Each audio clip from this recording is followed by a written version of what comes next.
Hello and welcome to Represent NYC on the Manhattan Neighborhood Network. My name is Victoria Bert and I'm the producer of this show. Today is Women's Equality Day in the United States, and I'm so pleased to be joined by the New York State Lieutenant Governor Kathy Hochul to talk about what this day means to her, to us, and to New York.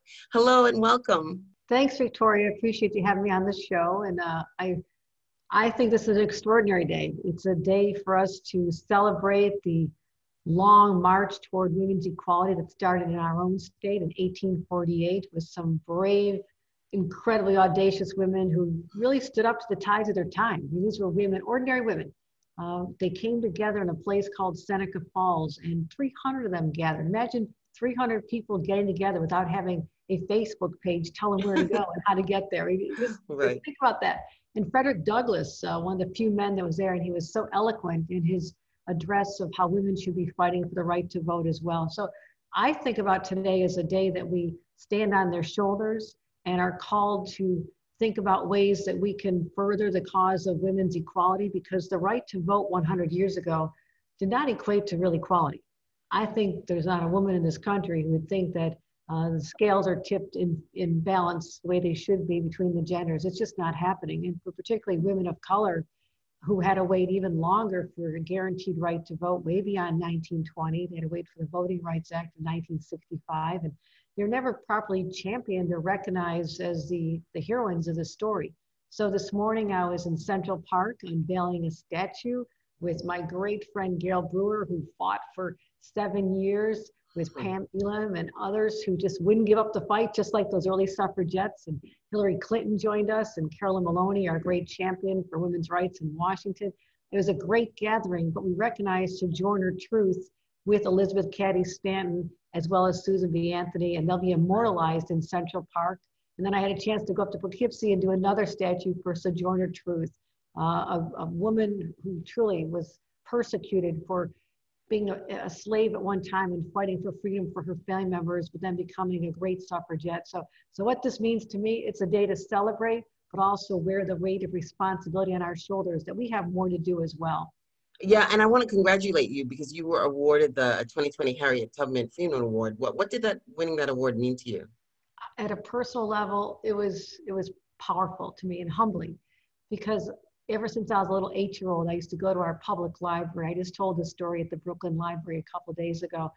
And I used to go there and check out the book about Harriet Tubman because I thought she's so amazing, this little tiny person who was a conductor on the Underground Railroad. And I thought it was a real railroad at first, but it really wasn't. But she went back and forth in the dead of night, leading people through swamps and dangerous places where they're being chased by overseers and dogs were barking. And I just embraced that story as just true grit and determination.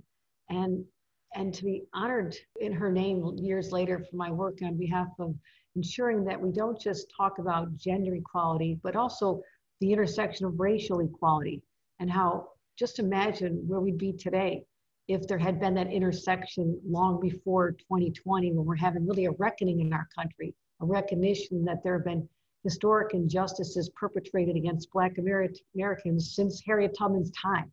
So I think she'd be proud to know that at least people are recognizing that there's two Americas, a Black America and a white America today, and not just acknowledging, but saying, what are we gonna do about it? So it was a big honor for me to have any recognition in her name. She was an extraordinary individual.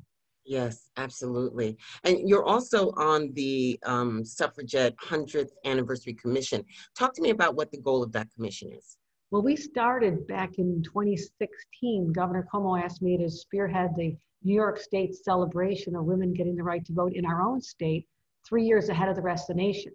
And we had a chance to give speeches and go have conventions and engage young girls and talk about how we can celebrate this great history. The New York State Museum had an amazing collection of artifacts from these suffragettes.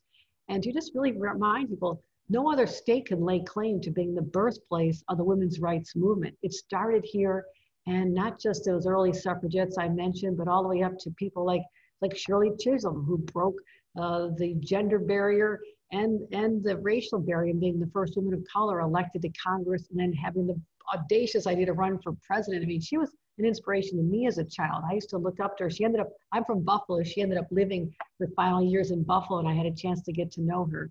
And then you go to Geraldine Ferraro, another New Yorker, Hillary Clinton, another New Yorker. All these trailblazers are from New York State. So I wanted to make sure that as we honor our past, we also talk about the present. Have we done enough to encourage more women to run for office? I look at the city council in New York, and I think we've got a long way to go. I mean, my hometown of Buffalo has 0 women on the city council, 0 women in countywide office. And we've actually taken some steps back since I was an elected official, the only woman, and hasn't been replaced by one yet. So I'm encouraging women to run for office as part of this narrative about celebrating our history. But it all came together this year with this 100th anniversary celebration nationwide. And there'll be people gathering in Seneca Falls where it all began.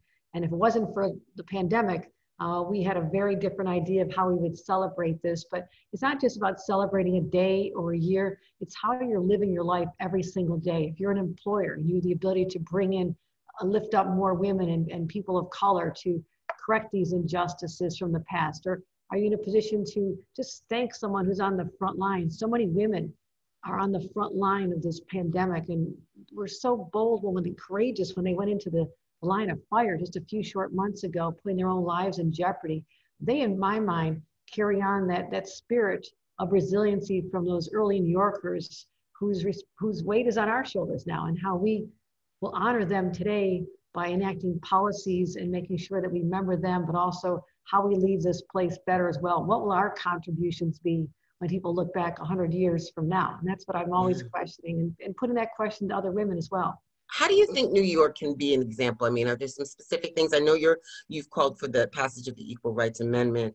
And are there other ways that specific, like New Yorkers, what could I do? Well, legislatively, we have done a great deal. Our administration is very sensitive to the role that we can play and make sure that we have issues like paid family leave, the most generous in the nation, predominantly affects women who take care of the kids. They have to take care of their parents and their grandparents so many times, even paid sick leave. I mean, to think that other parts of the country, people who are sick during a pandemic had to show up to work or they didn't get any money. They had no paycheck. So we changed that as well. Recognizing that women, 2/3 of minimum wage workers in our country, in our state, are women, we increased the minimum wage to $15 an hour. So you didn't work 40 hours a week and live below the poverty line. This affects women and women of color more than anybody. So when we're changing these policies, we're actually lifting them up as well. So that's important, but also the pay disparity.